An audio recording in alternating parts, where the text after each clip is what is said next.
This is like nothing that Winnipeg has seen before. I can tell you that this exhibit is going to be the #1 polar bear exhibit anywhere in the world in a zoo.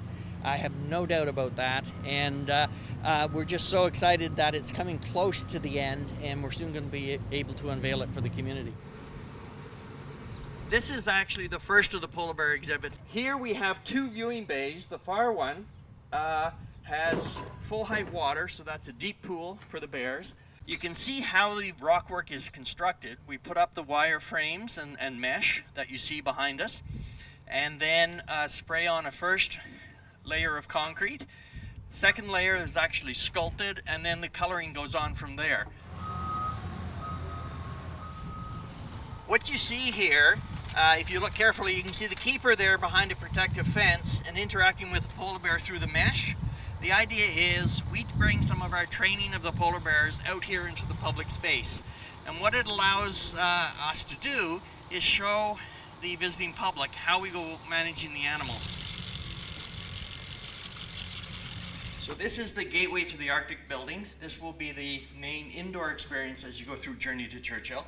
The entry around the corner, you'll note the large opening in the wall. That's one solid piece of acrylic, and that will look into the Sea Ice Passage exhibit with polar bears. This is the Aurora Borealis Theater, and of course the intent is to have the Aurora Borealis as the main feature.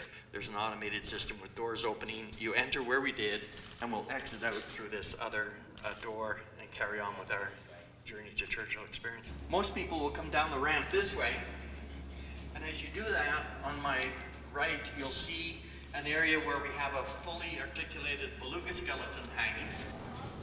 This is the acrylic tunnel. That whole opening is all underwater. So the acrylic here is, what, 6-7 inches thick or so.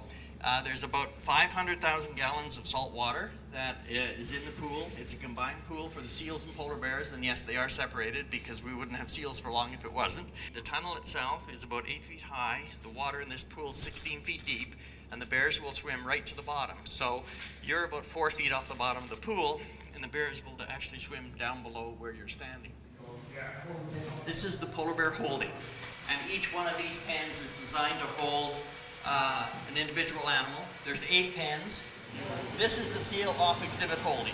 You can see the pools are full. We're just doing a leak test.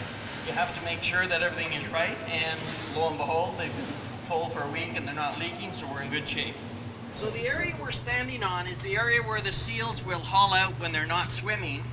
The pool is 16 feet deep, so it is a large pool. I think for kids, the underwater experience in the acrylic tunnel is going to be spectacular. If you are here for the positive reinforcement training session and watch the interaction between the animals and the keepers, that's going to be a fantastic experience. I think sometimes if you're sitting in Tundra Grill having lunch and you just watch 2 polar bears interact up on the hillside as you're sitting there, I mean, that's going to be something you can't do anywhere else. We're very close. In the next few weeks, we'll be announcing a date. We're going to be open for people to enjoy it this summer. An exact date will be forthcoming very, very shortly.